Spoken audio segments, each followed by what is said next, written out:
Ravi de vous retrouver. Et puis c'est un plaisir d'accueillir pour cette première séance Vincent Bakayoko qui va nous parler de logique du premier ordre. Voilà, donc je vais effectivement vous parler de logique du premier ordre. C'est-à-dire qu'on va s'intéresser purement à la partie syntaxique de l'approche de la théorie des topos. Donc je vais vous donner des règles permettant de construire des langages du premier ordre qui sont vraiment similaires au langage classique du premier ordre, sauf qu'il y a quelques constructions en plus. Il y a des disjonctions infinitaires et des conjonctions infinitaires. Donc pour ces langages, on essaiera de les distinguer en fonction justement des opérateurs qu'ils contiennent. Les distinctions vont être purement syntaxiques, encore une fois ici, et donc peut-être qu'elles sembleront un peu étranges à la première vue, et je pense que ça sera justifié bien pourquoi on distingue ces types de langages dans le chapitre sur la sémantique catégorique. C'est-à-dire que c'est parce qu'un certain type de langage s'interprète bien dans une catégorie avec une certaine structure qu'on choisit de s'intéresser à ce type de langage. Donc c'est des choses qui ne vont pas être très visibles, mais j'essaierai de peut-être donner des indices qui vont dans ce sens. Donc ensuite on présentera, donc je ne présenterai pas de sémantique, mais je vais parler du calcul des séquents. Donc juste donner les règles qui sont aussi assez proches des règles classiques en calcul des séquents. Donc qui permettent de parler de notions de probabilité dans une théorie.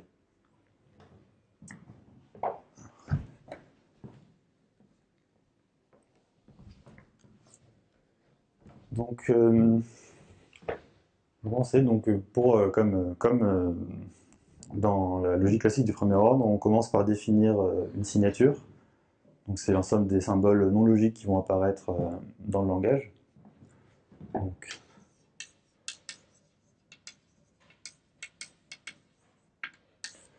Donc une signature, donc c'est la donnée de trois ensembles. Donc, le premier c'est l'ensemble des types.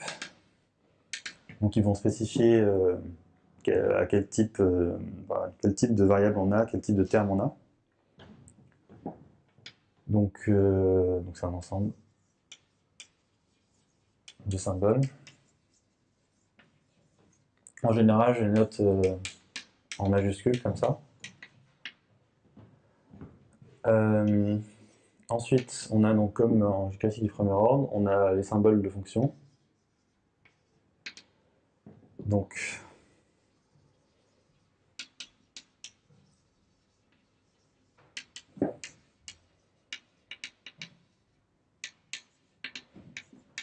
une fonction, on va toujours préciser son arité et son type en quelque sorte, même si les fonctions n'auront pas de...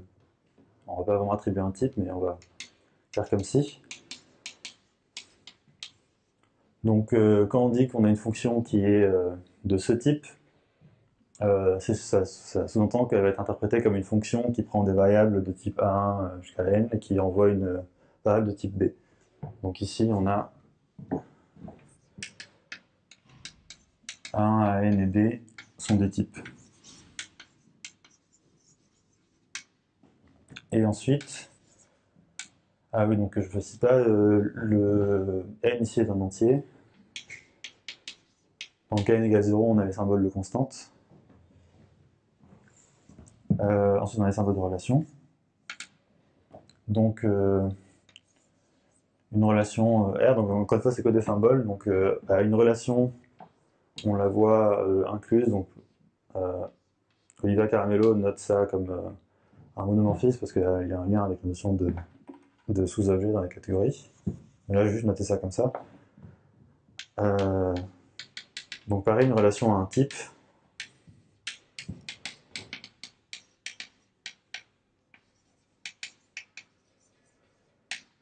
Voilà. Donc ça, c'est juste la signature. Donc à chaque fois, c'est des ensembles, c'est pas des classes, mais voilà, il n'y a pas de restriction particulière.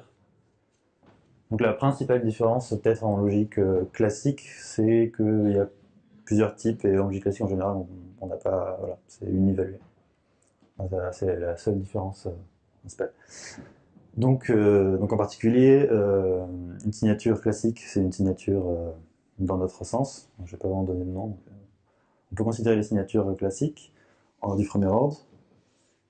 Ensuite, bon, j'ai donné un autre exemple qui est juste indicatif.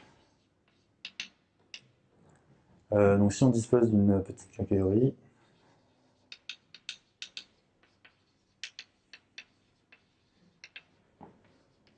avec produit fini.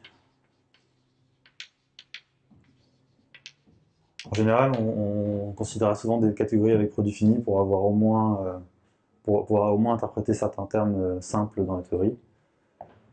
Et donc on note un objet terminal.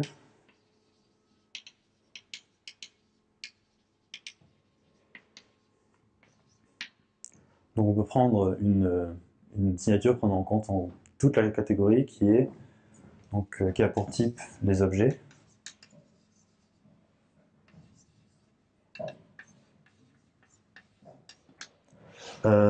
Qui a pour symbole de fonction les flèches. Je mets ça comme ça. Et qui a pour relation, pour ensemble de relations, enfin de symboles de relations. Donc là, soit on prend la classe des sous-objets de C, soit on prend un représentant dans chaque un sous-objet particulier, au sens où c'est un objet qui se plonge dans un autre objet, un plongement. Donc j'ai noté ça sous-objet.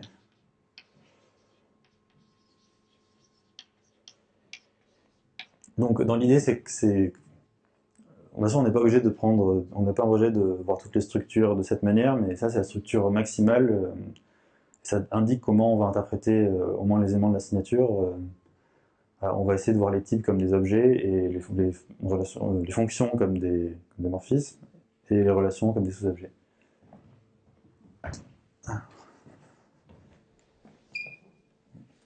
Alors ça, je vais le faire souvent, je pense.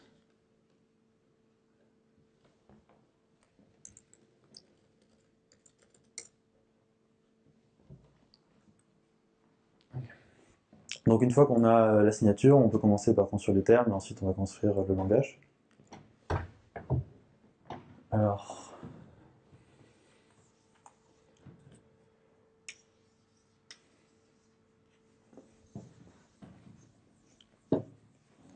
Donc, nos termes vont être typés aussi.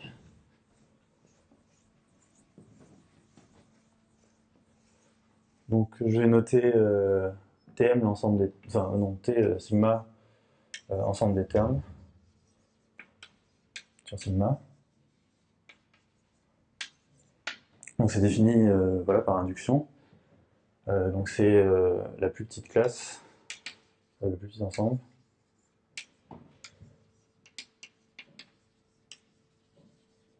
Qui est stable par les règles de construction suivantes.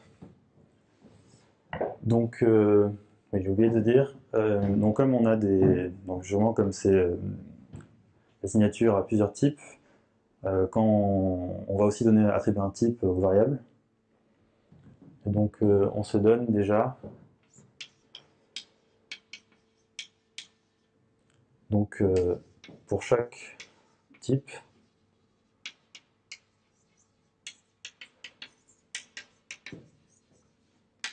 un ensemble de variables.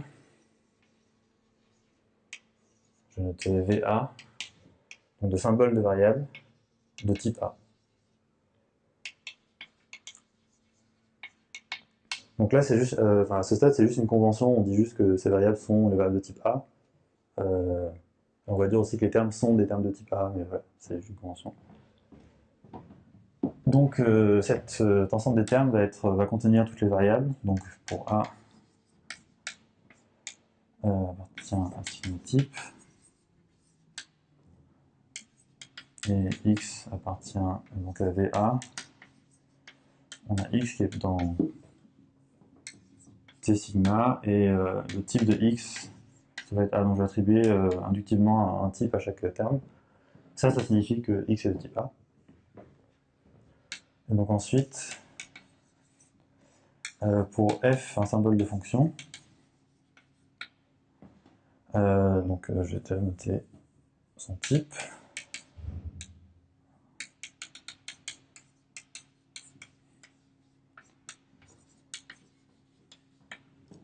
on suppose qu'on a des termes qui sont déjà construits, de bon type, donc on a T1, type 1, etc.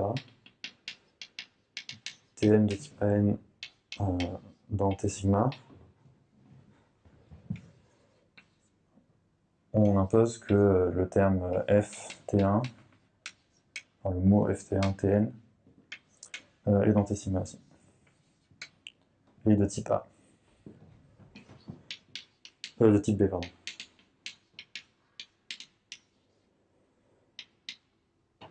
Donc voilà, c'est aussi la même chose qu'en logique classique, on rajoute des typages à chaque fois. Donc c'est bon.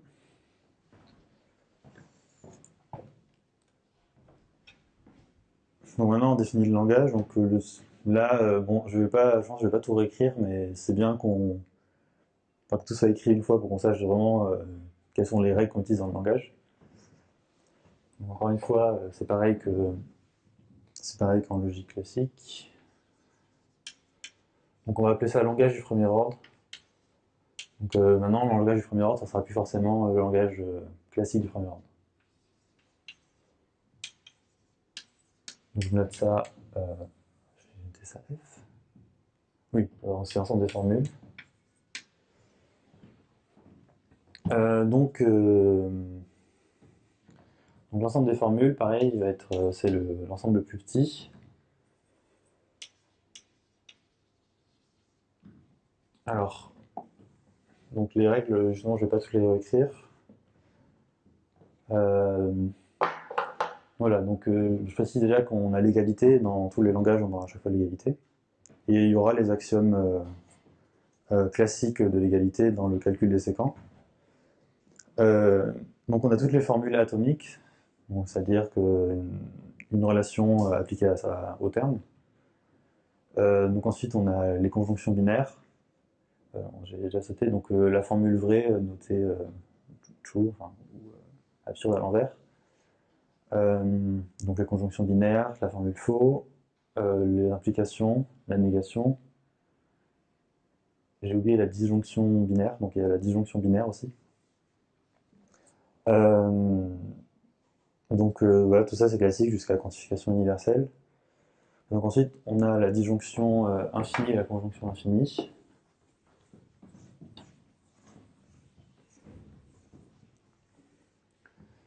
Alors, si on a une famille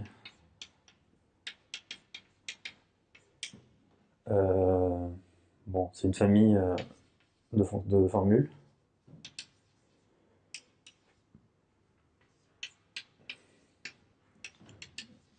Qui a la propriété que... ah oui, donc j'ai oublié de parler des variables libres. Ouais. Donc j'ai pas défini les variables libres, mais on définit les variables libres d'une formule aussi par induction, enfin c'est la manière la plus rigoureuse de le faire, de manière attendue, c'est-à-dire que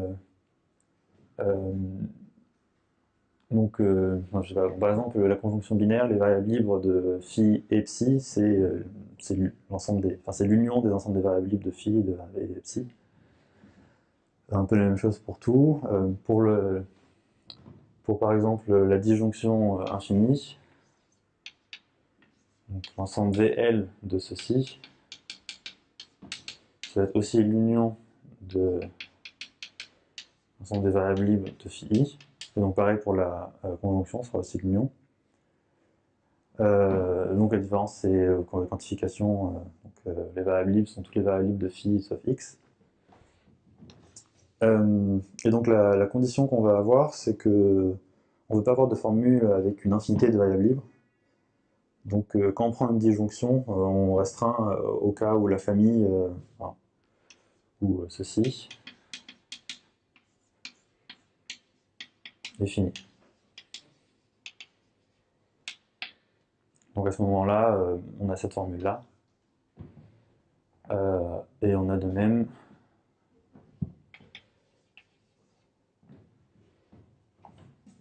donc je vais noter.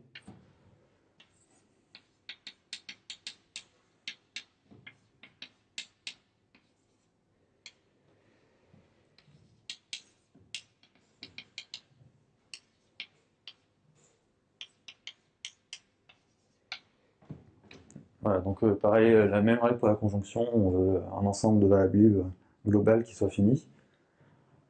Et voilà, ça définit toutes les règles de construction qu'on va avoir dans les langages, et souvent on va se restreindre à moins de règles. Par exemple, moi je vais pas parler de conjonction infinie.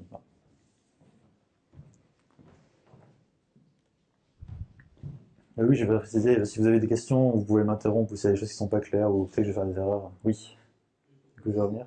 Ces variables, la fonction qui a un terme associé à l'ensemble des variables libres, ce serait donc une fonction de f sigma vers 7. Enfin, Oui, enfin, donc ça va dans l'ensemble des variables qui serait l'union de tous les variables de type quelque chose, enfin de type A, pour... donc quand on prend une relation, bien sûr, il faut que les termes qu'on a choisis respectent le type de la relation. Et donc les variables libres de la relation, ça va être l'union des variables libres qu'il y a dans chaque terme, enfin le variable libre de la formule composant ceci. Okay, donc,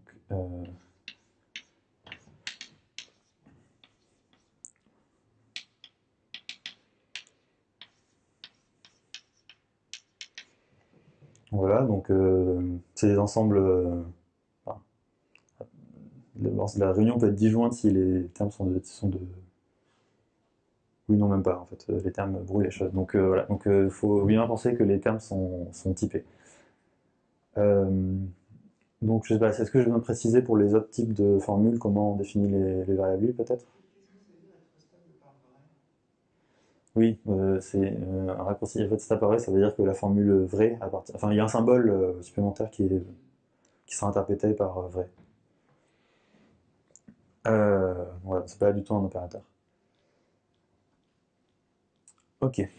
Donc à partir de ça, donc là c'est ce dont j'avais parlé. On peut distinguer plusieurs sous-langages, donc plusieurs sous-ensembles de l'ensemble des formules, en fonction du type de formule qu'ils vont contenir. Donc il y en a qui sont particulièrement importants pour la suite. En fait, la plupart sont quand même importants, je pense, mais en particulier les formules géométriques, l'ensemble des formules géométriques. Donc le premier qu'on peut considérer, donc les formules atomiques, enfin l'ensemble des formules atomiques. Donc ça, c'est les formules atomiques encore au sens classique.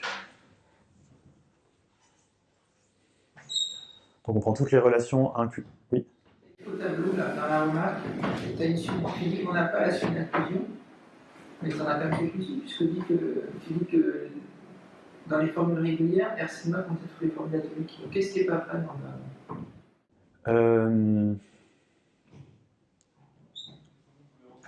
Donc on a bon. 1, 2, a priori, c'est pas définitif. Oui, en fait, j'aurais dû. Je devais être mal formulé. Ce que je veux dire, c'est que donc il y a des inclusions déjà qui sont vraies. En fait, je crois que mon idée était pas vraiment celle-là, c'était que, donc, par exemple, R, dans l'ensemble des formules régulières, est stable par quantification existentielle. Cependant, l'ensemble des formules cohérentes n'est pas stable par quantification existentielle. Enfin, il n'y a pas de raison qu'il soit stable par quantification existentielle au sens syntaxique, où voilà, il n'y a pas cette règle. Par contre, en un certain sens, une fois qu'on a soit la sémantique, soit le calcul de séquent, on peut montrer que ceux qui stabilisent les ensembles qui sont les plus petits, qui sont sur la gauche, stabilisent aussi à l'équivalence près les ensembles qui sont sur la droite. Ce que je veux dire, c'est qu'en un certain sens, on peut voir ces langages comme de plus en plus expressifs. Voilà. Mais il y a quand même quelques nuances, notamment au niveau de premier ordre et géométrique. Donc ça veut dire quoi? C'est-à-dire que même s'il n'y a pas inclusion syntaxique, quand il n'y a pas inclusion syntaxique, la classe de formule qui est la plus à droite est telle que si je prends une formule dedans, si je prends une formule à gauche, je vais pouvoir la réexprimer par une formule équivalente dans la classe de droite. Donc en fait, peut-être que je pourrais en parler après, mais donc bon, donc par exemple, donc chaque ensemble de formules, donc si on prend la forme des formules géométriques, Ça, c'est formule géométrique. À ça, on lui fait correspondre un calcul des séquents, qui n'est pas vraiment nommé comme ça, mais là, on va l'appeler comme ça. Calcul géométrique. Et donc, on a les formules cohérentes qui sont incluses dedans. Et les formules cohérentes,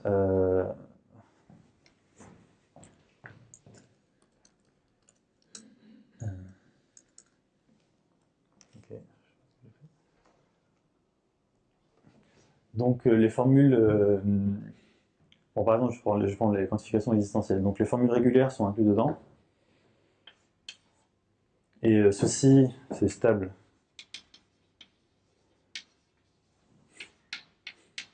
Oui, les formules géométriques sont... Oui. Donc c'est stable par quantification existentielle. Celui-ci n'est pas stable par quantification existentielle, donc on peut trouver des contre-exemples pour être ça facilement. En revanche, donc si on prend phi, une formule géométrique, alors il existe psi donc géométrique, tel que bon, la théorie avec rien, donc la théorie vide,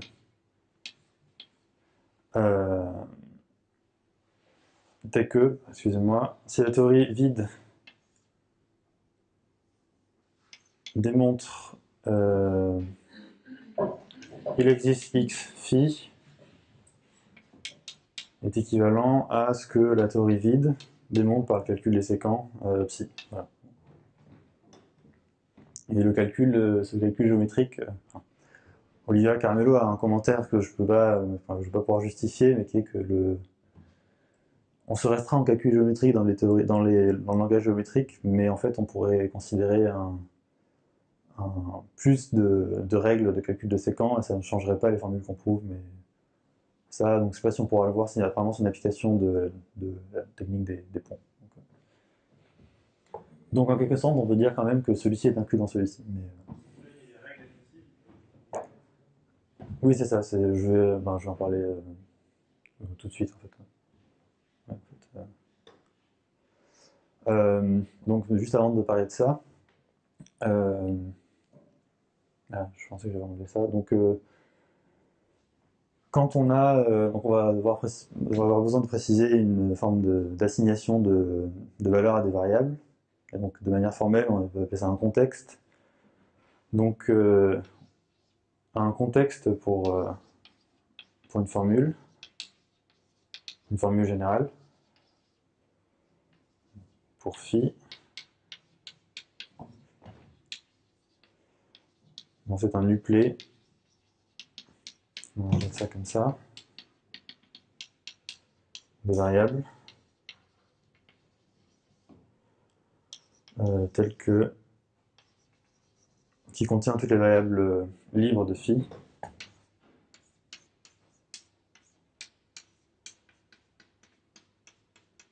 Donc il y a un contexte, il y a toujours un contexte pour une formule qui est le contexte minimal où on prend toutes les variables libres. Et parfois on en prend plus parce qu'on a deux formules avec pas le même ensemble de variables libres. Donc maintenant on va regarder le calcul des séquents. Donc ça c'est la partie preuve. Mais avant je vais vous parler des théories en fait. Donc déjà un séquent, c'est une formule de la forme, enfin c'est pas une formule, c'est un mot de cette forme. Alors, où phi et psi sont des formules. Et x est un contexte. À la fois pour phi et psi. Donc, on va travailler avec des séquents plutôt qu'avec juste des formules, parce qu'on n'aura pas forcément l'implication dans nos... On n'aura pas forcément l'implication dans nos... dans le langage, enfin, dans la plupart des langages qu'on va considérer. Maintenant, on peut avoir un séquent... donc si on veut définir un séquent géométrique, Ça va être la même chose, sauf que cette fois-ci, on va prendre deux formules qui sont géométriques. Donc pareil, on aura des séquents cohérents, euh, séquents réguliers, etc. Donc normalement, j'ai écrit ici. Ouais. Et donc, une théorie, ça va tout simplement être un ensemble de séquents.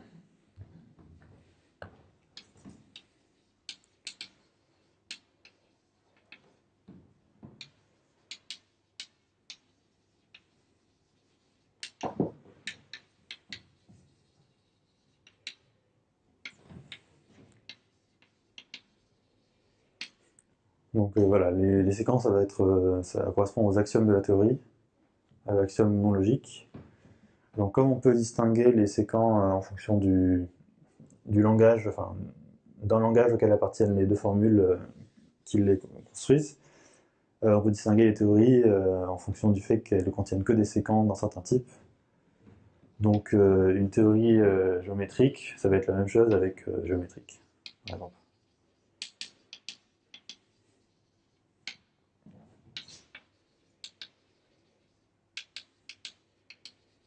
Donc c'est un peu comme s'il n'y avait que des axiomes géométriques.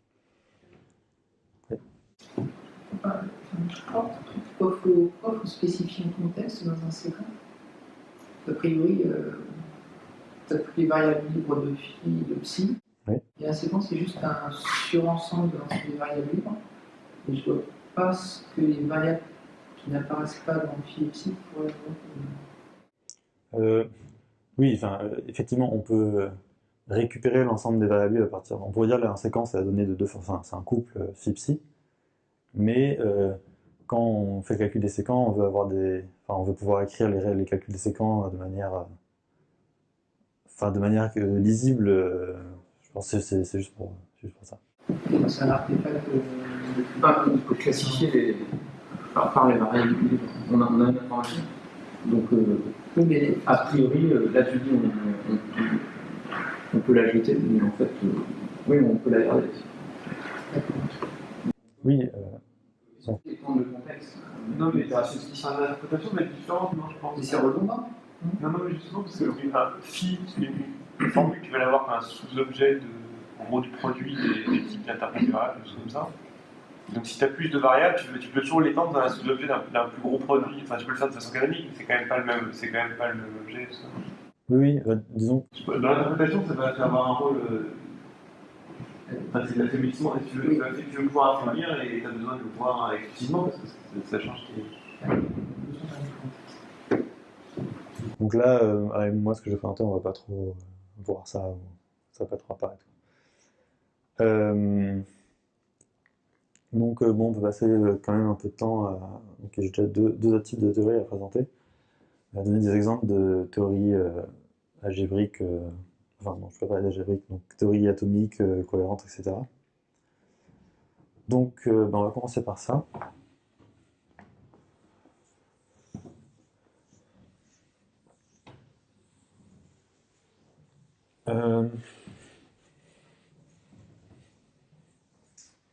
En fait, c'est plus logique de commencer par définir les théories algébriques.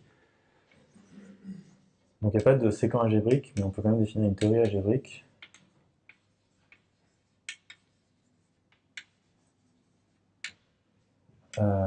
Contient des séquents.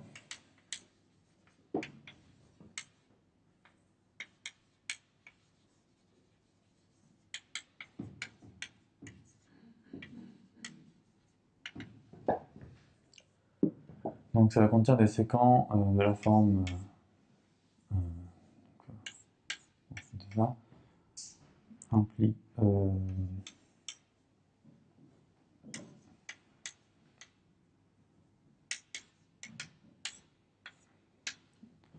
ce qui se passe, c'est qu'on va avoir je vais préciser, donc on va avoir un ensemble de relations qui est vide, un ensemble de types qui est un singleton.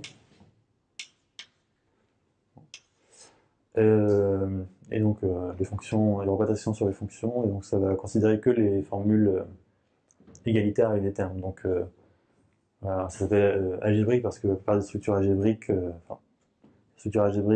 classiques vont correspondre à ceci. Donc, par exemple, j'ai écrit donc, la théorie des groupes.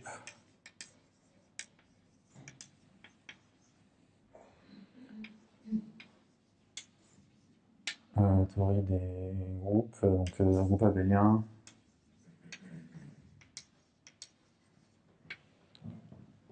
Groupe divisible, etc. Anneau.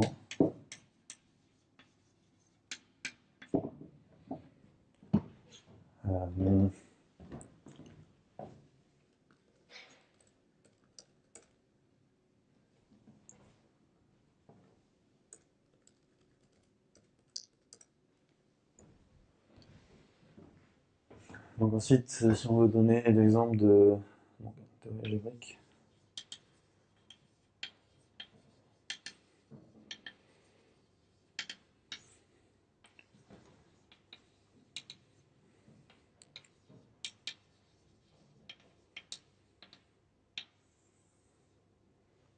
Donc bon, il y a aussi une notion de théorie atomique où il n'y aura que des formules atomiques, donc c'est que des séquents atomiques, donc c'est plus général que les théories algébriques. Donc dans les théories régulières, donc je vais peut-être revenir au...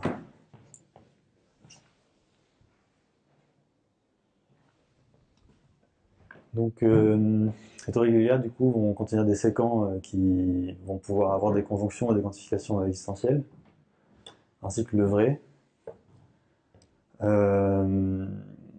Qu'est-ce que j'ai donné comme exemple qui soit pas une théorie algébrique? Je pense que j'ai donné les théories des graphes connexes.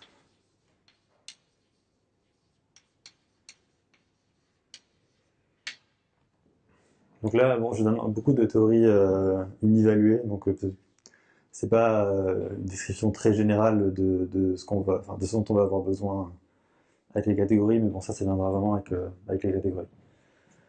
Une théorie cohérente.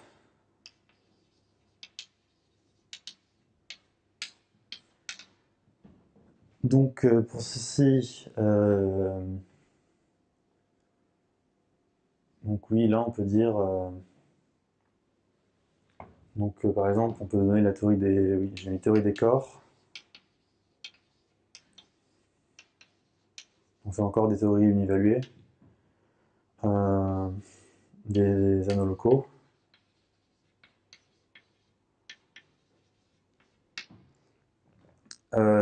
Un exemple de théorie, donc théorie du premier ordre, aujourd'hui maître finitaire, donc c'est des théories classiques du premier ordre sauf multivaluées. Donc, je pense à la plupart des théories auxquelles on est habitué, multivaluées par exemple.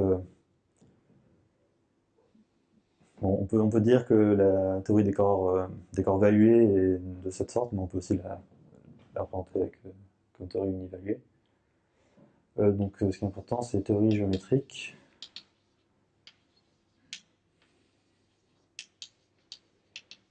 Donc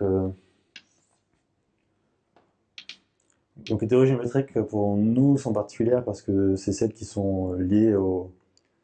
Bon, enfin, on verra, c'est celles qui sont liées au topos de Grothendieck et qui sont liées de la bonne manière à ces topos. Déjà, cohérent, ça correspond. Donc, algébrique, c'est théorie de Lobien, ça. Je ne sais pas ce que ça veut dire. C'est une théorie de l'ordre. Mais sauf qu'elle doit être. Sauf que la théorie de l'ordre est générée par un seul élément, si tu veux que ce soit. Ouais, voilà. Donc, régulière, c'est productivement esquissable. La régulière, j'arrive. Enfin, c'est quoi exactement la théorie des graphes connexes? Donc théorie des graphes. Théorie des graphes connexes, c'est quoi qu'est-ce que tu appelles graphe connexe? Ben, j'ai pas beaucoup réfléchi, mais donc si on prend, on va prendre, est-ce que je prends ça comme, oui, je prends juste un seul type, les relations qui sont l'existence d'une arête, et ensuite on rajoute quelque chose qui dit que... Ah oui, non, ça veut... Oui, je mets des quantificateurs parce que je suis habitué, mais c'est...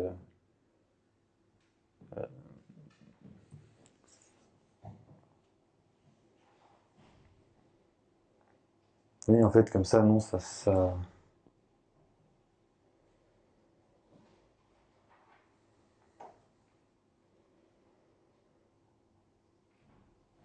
Oui, bah, je sais pas, c'est pas très intéressant en fait, parce qu'on pourrait dire juste ceci.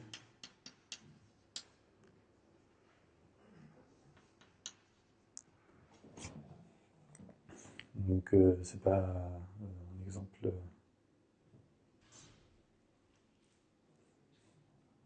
Enfin, donc on aurait un symbole de relation qui dit il existe une arête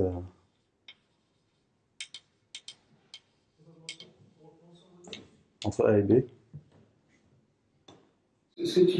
En somme, ce que tu veux dire, c'est qu'entre deux points donnés, il existe toujours un chemin qui va de l'un à l'autre. Donc, Oui, en plus, j'y montre ça. Oui. donc l'axiome, ça va être quoi? Il existe un z tel que Rxz et zy, puis après il existe z1 et xz2 tel que. Oui, mais ça marche pas. Ça marche pas non plus parce que. Bah, il faut que tes graphes connexes, il faut que ta relation soit supposée réflexive. Parce que grosso modo, Non, en fait, ça va être dans les théories géométriques, quoi. Il va falloir dire. Donc, on va faire l'union sur n de il existe. Donc, comme on dit, Z1, Zn, tel que R, X, Z1, etc. Enfin, R, Zn, Y.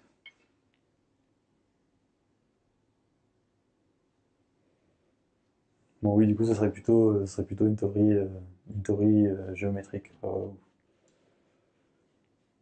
Ouais. ta théorie, elle peut avoir une infinité de séquences, en fait. Ça peut être une théorie infinitaire. Oui, oui.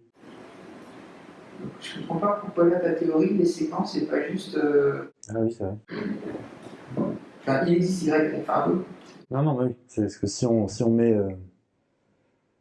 Enfin, si on met donc. Bah, en gros, c'est séquent. Tous ces séquences-là, plus un qui dit que Rxx touche. Bah, le problème, c'est que du coup, elle sera. Enfin, comme on aura le séquent il existe Z et que. Bon, je suppose que le premier, c'est peut-être celui-là même, donc on aura ce séquent du coup qui sera présent. Enfin, du coup, ça. Mais. Non, mais après, bon, peut-être qu'il y a une façon de le faire non géométrique. Mais,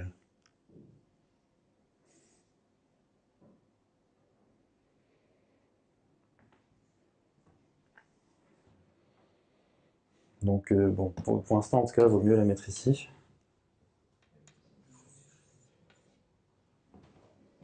Donc, mais oui, bon, ce sur quoi je voulais inciter, c'est juste présenter le fait que donc les disjonctions infinitaires, ça permet quand même de dire beaucoup de choses. Donc, on peut voir que ça permet de donner la théorie des graphes connexes.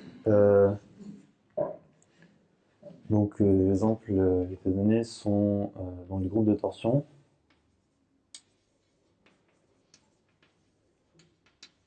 Le groupe de torsion, c'est donc géométrique, c'est régulier. C'est dans la théorie géométrique. Ouais. Donc là, on dit que, enfin, on fait l'union disjointe qui dit que il y a un certain n pour lequel xn égale 1.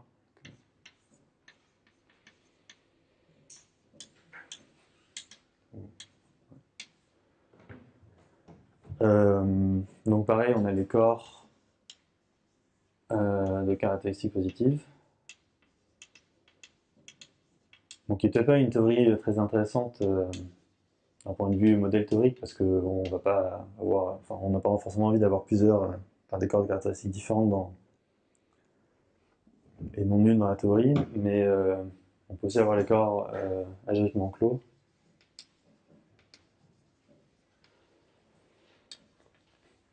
Mais donc ça permet quand même d'exprimer des choses qui sont. Oui, donc voilà, donc bon, ouais, on peut montrer que les groupes de torsion et les corps de caractéristiques positives ne sont pas exprimables finitairement au premier ordre.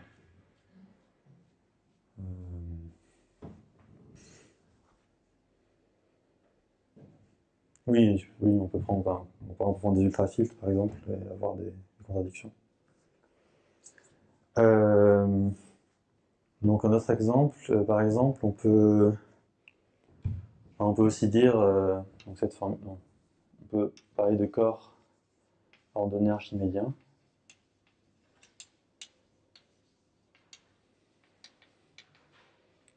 Dans les théories géométriques, enfin, dans les théories cohérentes, on a le faux, donc on peut avoir non x plus petit que x. Enfin, on peut avoir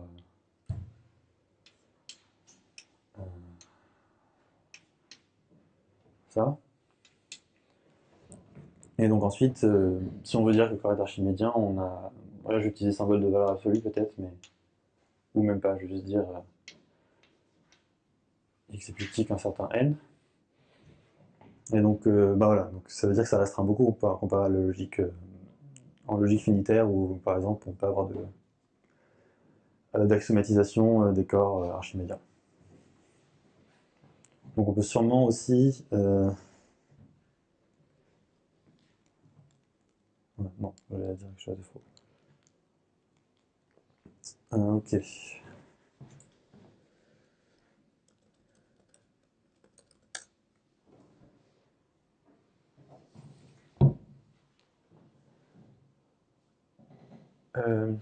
Oui, donc il y avait un autre exemple, ou un autre type de théorie qui est assez important ensuite du point de vue catégorique.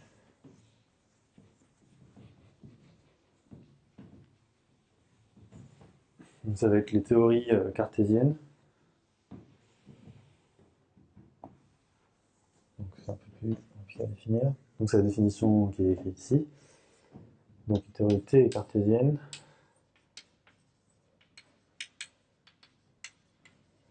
Donc si on a un bon ordre,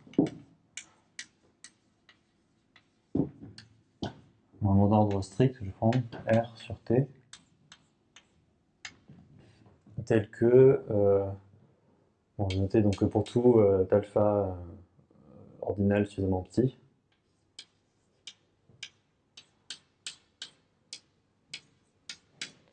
donc je vais noter S alpha, le séquent alpha. Donc toute quantification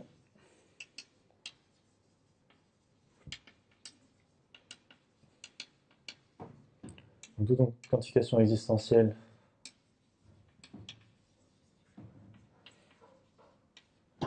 dans S alpha est probablement unique. C'est-à-dire que j'avoue qu'on a il existe x et quelques phi dans S, en fait on a un unique x quelques phi. Bon, ça j'ai pas mis dans le langage, mais on voit comment le définir. Probablement unique dans le segment initial des séquents plus petits que alpha, que S alpha. Dans cette théorie-là.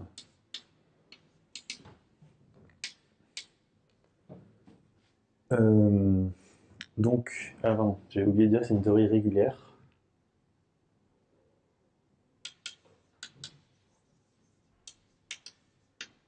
Donc c'est une théorie dans laquelle on a déjà les conjonctions finies. Et donc l'utilité de ça, donc là c'est une présentation très syntaxique pour le coup de ce que c'est une théorie cartésienne.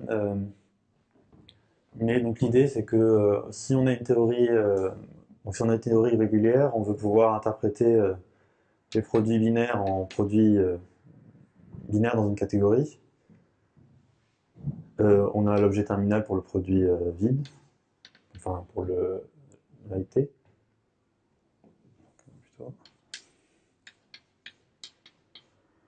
Et ensuite, on aimerait avoir une description catégorique de l'existence, du quantificateur existentiel unique qui est donc le pullback. Et donc ça permet de dire qu'on a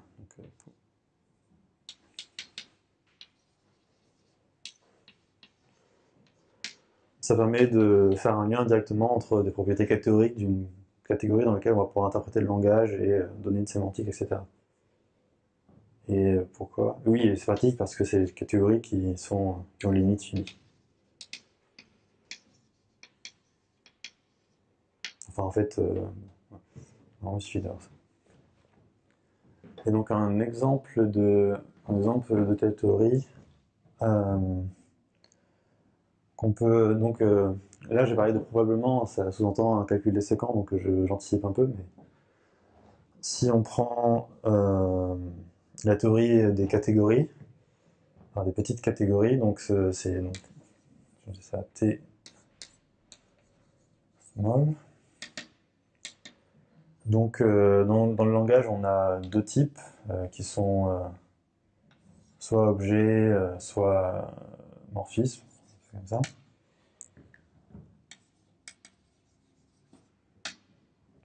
On a des fonctions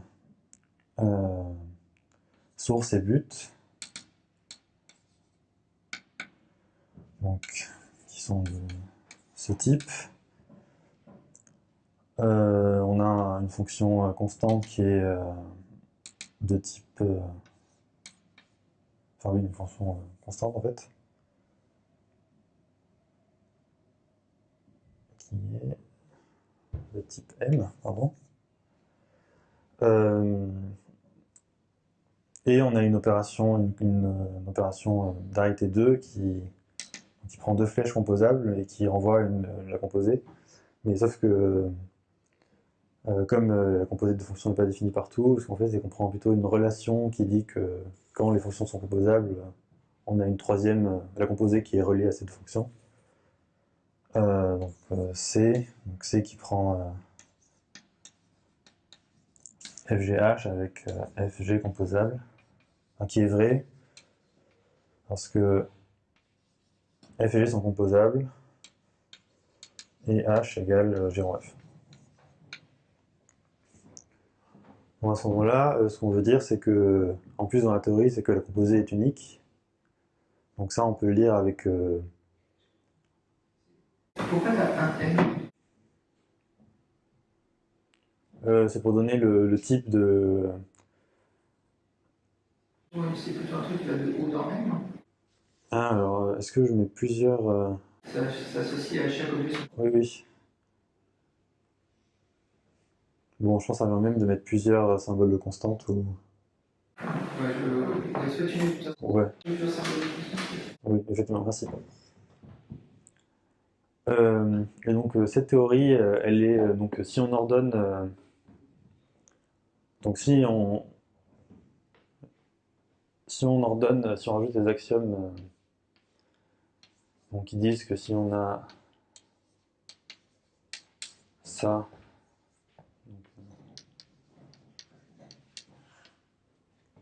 et ça,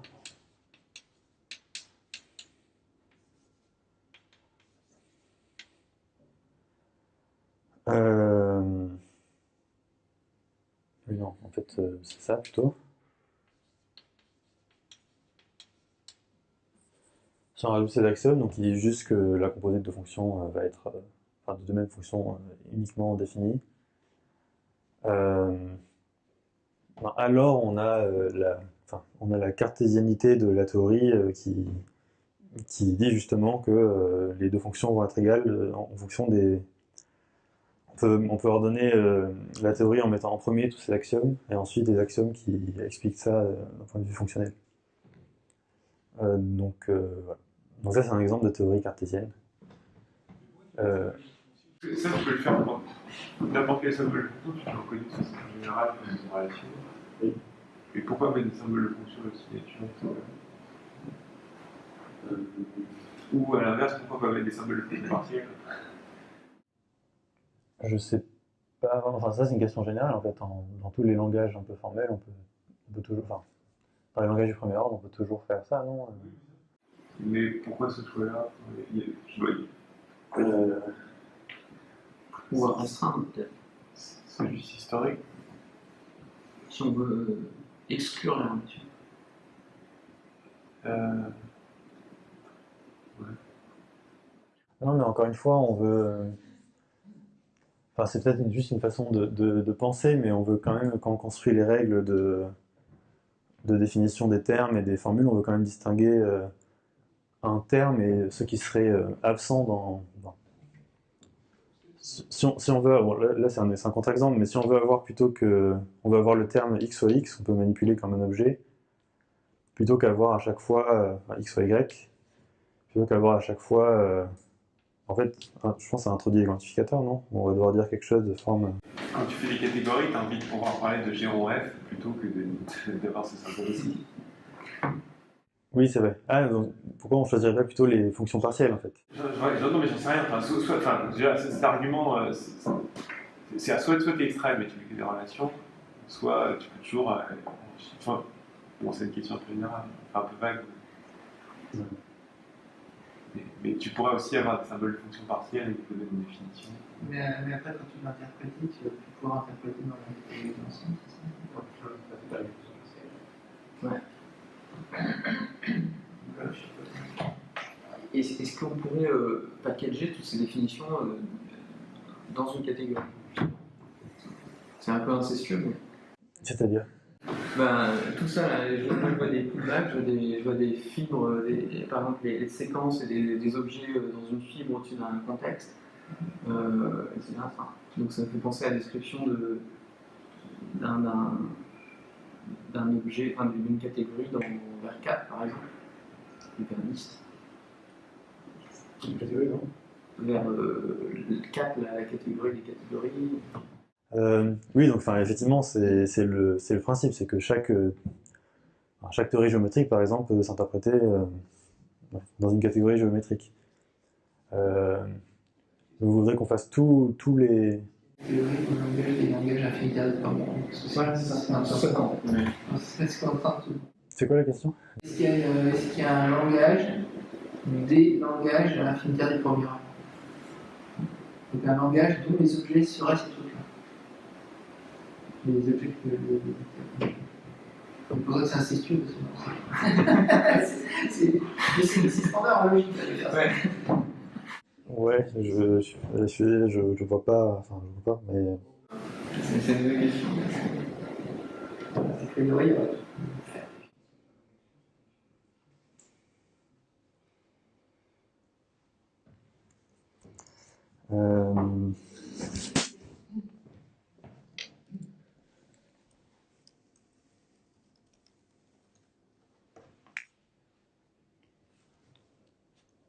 Donc, oui, donc on va sur le calcul des séquences.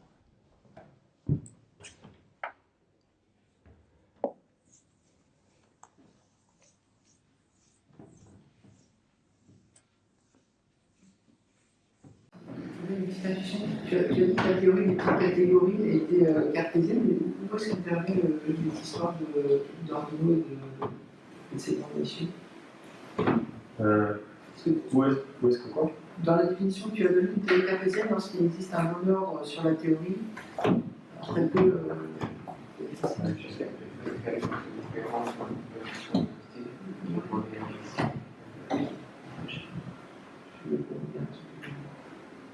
Si, à un moment, tu disais qu'une théorie est cartésienne lorsque chaque fois qu'il y a existence, alors en fait il y a existence unique et on peut le prouver.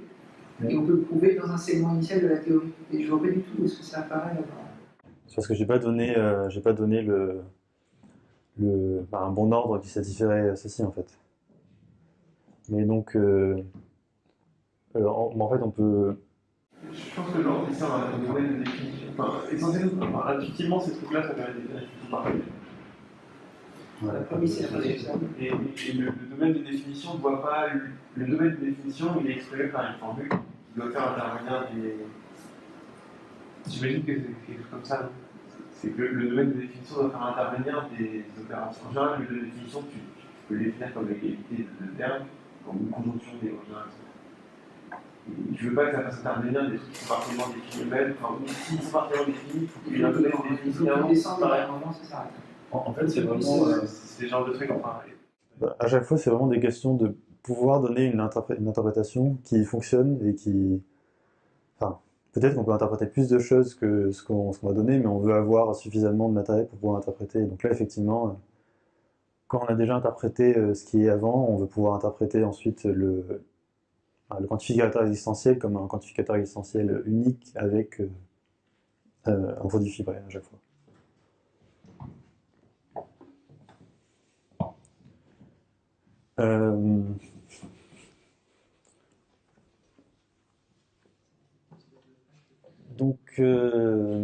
Donc pour le calcul des séquents, j'ai pas noté toutes les règles. J'ai noté les règles qui sont les règles infinitaires en fait, j'ai noté seulement. Je vais quand même en rappeler quelques-unes. Donc le calcul des séquences, c'est soit des axiomes logiques, comme ici, soit des règles d'inférence, donc comme le deuxième. Donc bon, je vais quand même recopier. Donc pour la disjonction infinie, donc pareil, on a phi i, une famille possédant les bonnes propriétés.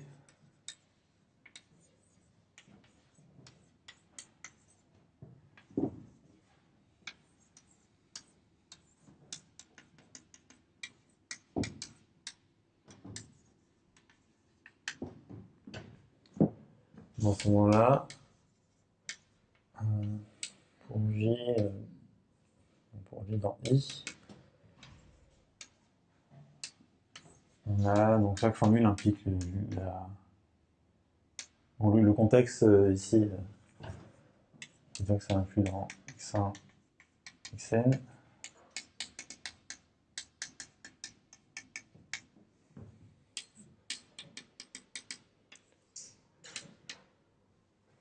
Bon, donc on a ce genre de règles. Et ensuite, donc une règle voilà, que j'ai pas appelée, on pourrait dire l'introduction de la disjonction infinie. Donc qui est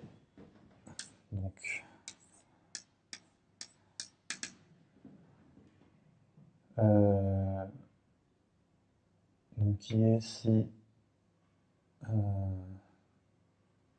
si implique ça, alors si implique tout ça, c'est ce que j'ai fait.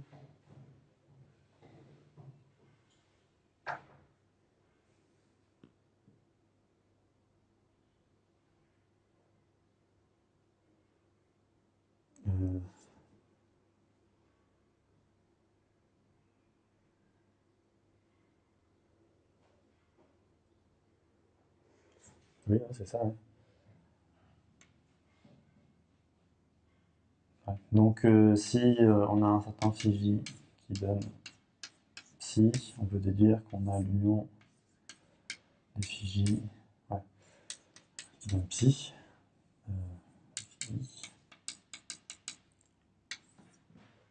Donc pareil, on a la règle pour la conjonction infinie. Il y a des règles que j'ai oublié de rappeler.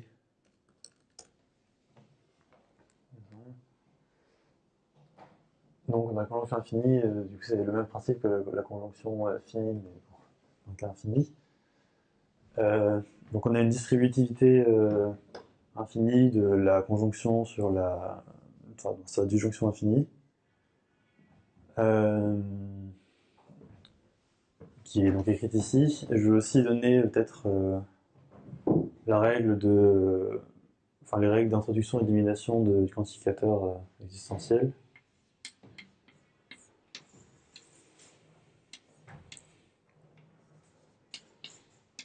Donc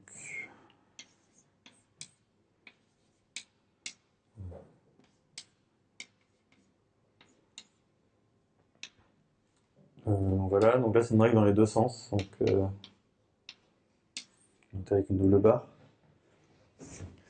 Donc en plus de ces règles, donc il y a les versions finitaires, donc de disjonction binaire et conjonction binaire. Donc l'égalité et la substitution, les coupures. Je ne sais pas si... je suppose que les théories, vides dans certains calculs des séquents ont l'élimination des coupures. Donc les règles pour implication qui sont les règles habituelles, et donc quantificateur universel aussi. Et l'axiome de Frobenius, ce sont les règles aussi en logique classique. Je les énonce parce que parfois certaines théories ne vont pas contenir certaines règles.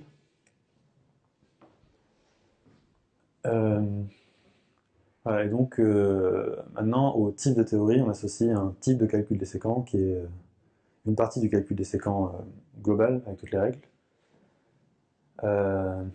et donc qui correspond à la fois au type de formule que la théorie va pouvoir considérer, au type de à la structure catégorique qui sera nécessaire à interpréter les formules, et donc aux règles. On donne suffisamment de règles pour pouvoir interpréter, pour pouvoir donner les relations attendues sur les constructions présentes dans la théorie. Donc si la théorie a des disjonctions infinies, on veut qu'elle ait la distributivité infinie, sinon ça va pas apparaître tout seul. Et donc à ce moment-là, si on revient à ce que j'ai dit tout à l'heure, c'est que donc maintenant quand on prend une théorie, donc si on prend une théorie géométrique,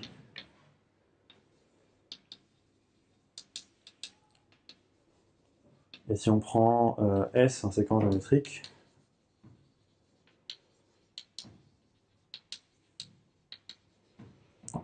ben, quand on va essayer de démontrer S dans T, donc quand on va essayer de démontrer S dans T, donc ça c'est un T, on va considérer ici, ce sera le calcul, calcul des séquences géométriques.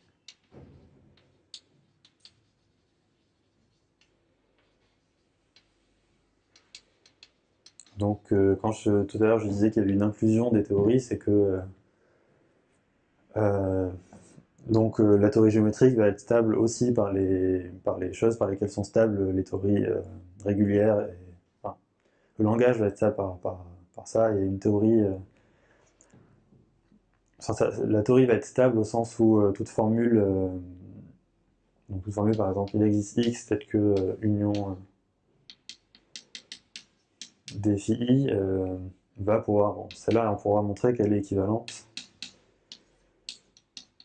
dans le calcul géométrique à ceci. Donc il suffit que ici ce soit des formules cohérentes qui sont stables par la quantification existentielle pour que ça reste géométrique. Voilà, donc en plus de ces catégories-là, il y a la logique intuitionniste qui est donc les règles finitaires mais sauf le tiers exclu, et la logique classique qui est les règles finitaires avec le tiers exclu. Donc il y avait aussi un commentaire dans ce chapitre qui était que pour une théorie géométrique, ce qu'on peut montrer avec le tiers exclu est la même chose que ce qu'on peut montrer sans le tiers exclu. Mais je peux pas vraiment, le justifier, donc je sais pas si on pourra le voir non plus. Mais donc si on est dans une théorie des ensembles qui a l'axiome du choix, on peut se passer du tiers exclu et avoir quand même le tiers exclu.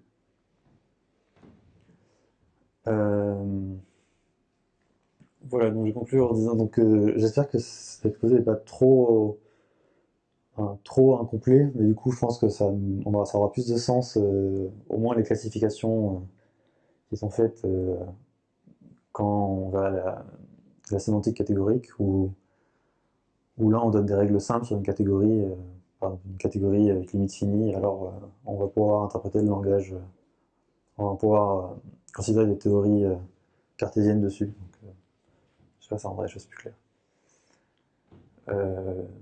Voilà, je vais finir la présentation. Si vous avez des questions. Merci. Merci. Vous avez des questions? Il y en a eu pendant l'exposé déjà peut-être. Merci.